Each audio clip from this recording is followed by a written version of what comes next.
Hey guys, today we're going to talk about amyloidosis, which is a question in your general pathology, and I'm going to help you guys on how to frame this question in the exam. So let's dive into it.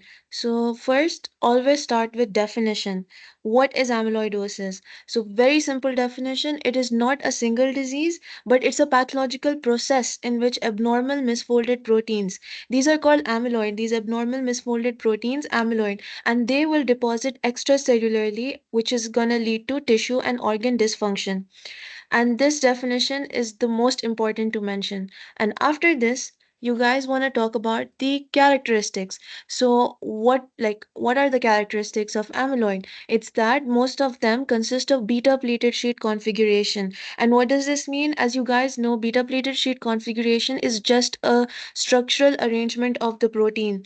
So you have your alpha helices and then you have your beta pleated sheet. Over here I have put a picture of the beta pleated sheet configuration, and this is what most amyloid have the structure of.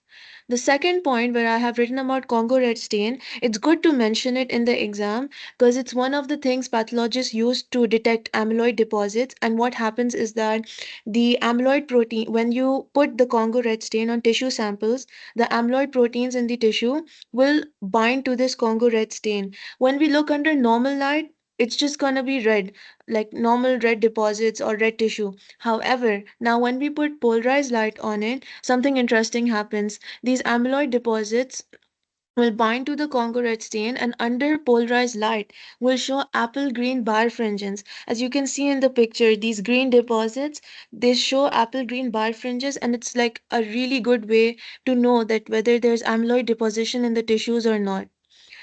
Moving on, the next thing that we're going to talk about is in the question itself is pathogenesis.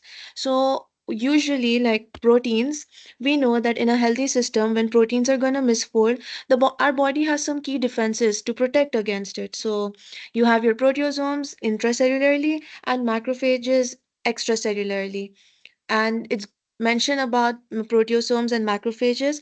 After this, we have the proteins that cause amyloid to form can come in two varieties. So it could be normal proteins that are prone to misfolding on their own, which is inherited tendency to misfold, or mutant proteins, which are more likely to misfold due to genetic mutations. And then there are three reasons why amyloids accumulate. Why are they accumulating? So the body is producing too much protein that is prone to misfolding. Number two is that mutations, basically genetic mutations, can produce proteins and they cannot fold correctly. And number three, which is defective degradation of extracellular protein, basically means that the systems that we just discussed, like proteosomes, macrophages, they fail. And if they fail, this allows the proteins to build up and cause damage. Next. So in the next slide, now this is a really important slide. If you guys learn this flowchart, it will be very easy for you to form the question in the exam because amyloidosis consists of a lot of subheadings and especially localized amyloidosis. So it's good. Let's just discuss the flowchart. So amyloidosis consists of systemic amyloidosis and localized amyloidosis. In systemic amyloidosis, we can divide it into primary amyloidosis and secondary amyloidosis. And in localized amyloidosis, we can divide it into senile, which basically means elderly, and genetic, endocrine, and dialysis associated amyloidosis, sorry. Yeah. So let's discuss it further. Let's discuss the subheadings, and I'm going to bring this up again in the upcoming slides. Like this flowchart is really good. Like I made it during my exam and really helped me a lot. Let's move on. Starting off with systemic amyloidosis. So, the definition, always start with the definition, which is systemic amyloidosis involves amyloid deposits in multiple organs and tissues throughout the body. And we can divide systemic amyloidosis into two, which is primary and secondary. And this is a really important topic to talk about in the exam because you have to mention that what is primary amyloidosis and what is secondary amyloidosis. So, primary is a condition where misfolded light chain proteins build up in tissues and cause damage. And light chain, as we know, an immunoglobulin, an antibody, consists of heavy chains, which is the green one in this case, and light chains, which is the blue one. And these, whenever there's a condition, pathological condition in which there's too much production of these immunoglobulins, so that means which is equal to a lot of light chains, and these light chains can deposit in organs such as kidneys. So that's what they have written, I have written over here, that it's linked to disorders like multiple myeloma. Like you guys will study it in special, that multiple myeloma is just a type of blood cancer for now, and a lot of plasma cells are produced, which are basically immune cells, and that's why there's lots of light chains, and these will deposit in tissues and cause damage. So that's primary. And in secondary, which it is the systemic deposition of AA amyloid. Now we know in the liver we have acute phase proteins. One of these is serum amyloid A, and it's a positive acute phase protein. That means it's going to increase a lot when we are under the state of chronic inflammation. Now examiners can ask you some examples of chronic inflammation, and you can mention anything. And common ones are rheumatoid arthritis, Crohn's, tuberculosis, bronchiectasis, malignancies. All of this is chronic inflammation, and in these conditions serum amyloid A is going to increase, and this will deposit in tissues. And that's why primary we call it AL amyloid, which is amyloid light chain amyloid, and in secondary we call it amyloid A amyloid because of the proteins which are getting deposited. So that's systemic amyloidosis. And in the next slide, I have given some examples where these amyloids, these proteins can deposit. So in the kidney, as I mentioned before, in like light chains can deposit in the kidney, and this happens in nephrotic syndrome, which leads to proteinuria due to damaged glomerular basement membrane. And in the heart, you have restricted cardiomyopathy because amyloid deposit stiffens in the heart. And in the tongue, macroglossia, the tongue becomes big and it becomes firm, and you guys have ulcerations. I mean, not you guys, but like the patient has ulcerations, which can block blood supply. And other organs can also be affected, like liver, pancreas, and spleen. Now, localized amyloidosis. Localized amyloidosis, again, the definition, it's localized to a single organ. The deposition is localized to a single organ. Now, let's dive into the various subheadings under localized amyloidosis, which is very vital to know. So, number one, senile, which is elderly amyloidosis. Now we know Alzheimer's disease happens in old people. And why is amyloidosis happening? Like, what's depositing? A beta amyloid is depositing. What is A beta amyloid? I will tell you in the further slide what exactly is A beta amyloid. But this is the protein which is depositing. And another important point to know is that this A beta amyloid is going to come from a protein called amyloid precursor protein. This protein is encoded by a gene on chromosome 21, and that is why when people who have Down syndrome they can get Alzheimer's disease, they're more prone to it because they have an extra copy of 21. So obviously more protein, they have more amyloid precursor protein, which can like have a risk to form A beta amyloid. Now, this is the amyloidogenic pathway that happens in Alzheimer's disease, and there are two pathways. You have your non amyloidogenic pathway and amyloidogenic pathway, which is the pathological one where amyloidosis is happening.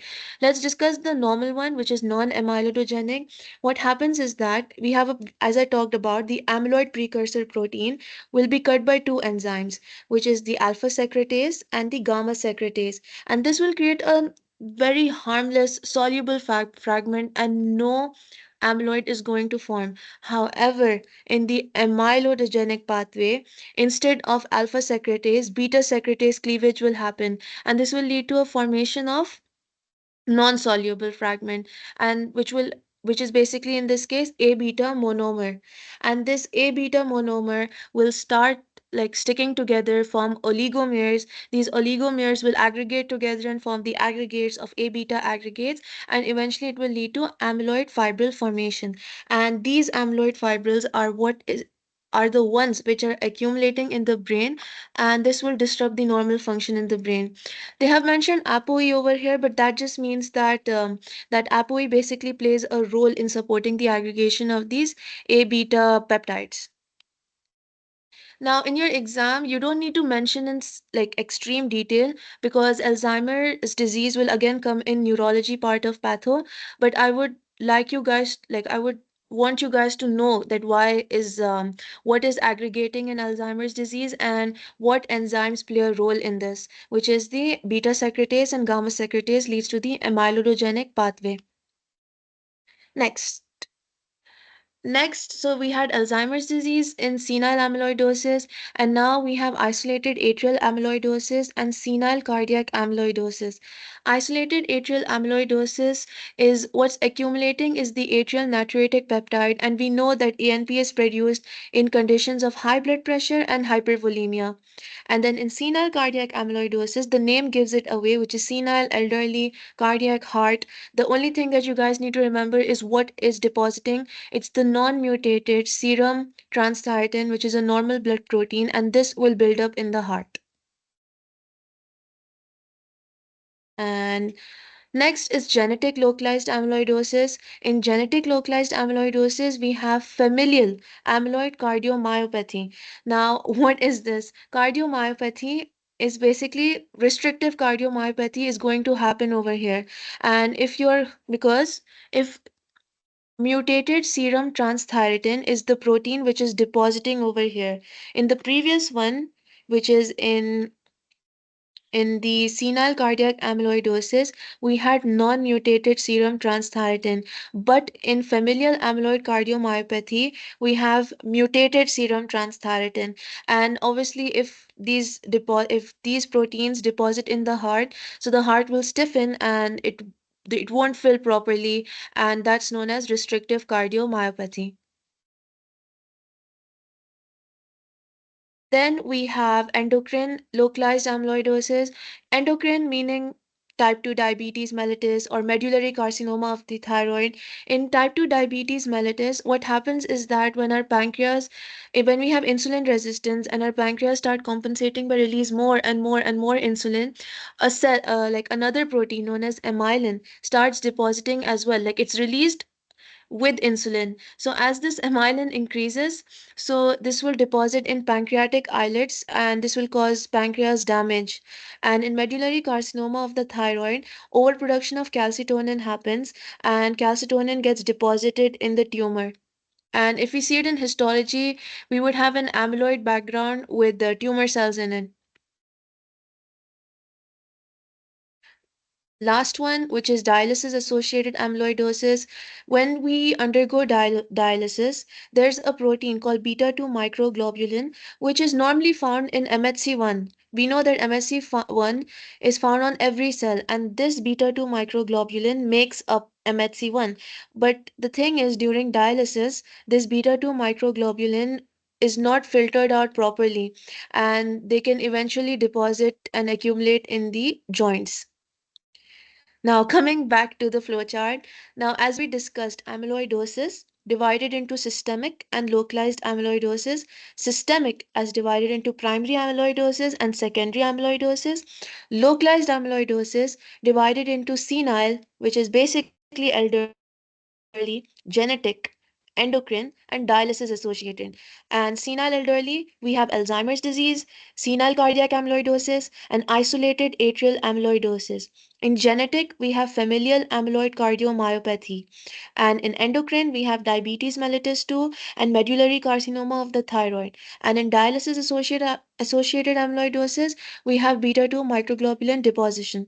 And also, I have written what protein is being deposited. So, just very simple flowchart. Remember this flowchart, draw this in the exam, and explain it to the examiner through this flowchart. It will really help you a lot. Last but not the least, we have diagnosis and therapy. Diagnosis is that when we do tissue biopsy, we have homogeneous eosinophilic substance and it resembles hyaline, more of histology part, and it's found in the interstitium of tissues. And therapy is that we know like when amyloid deposits, like it's not reversible. So if the organ is damaged through amyloidosis, it will need transplantation. That's why we need to diagnose a case of amyloidosis as fast as possible so we can prevent it like progressing further. And yeah, that's it, guys. Thank you.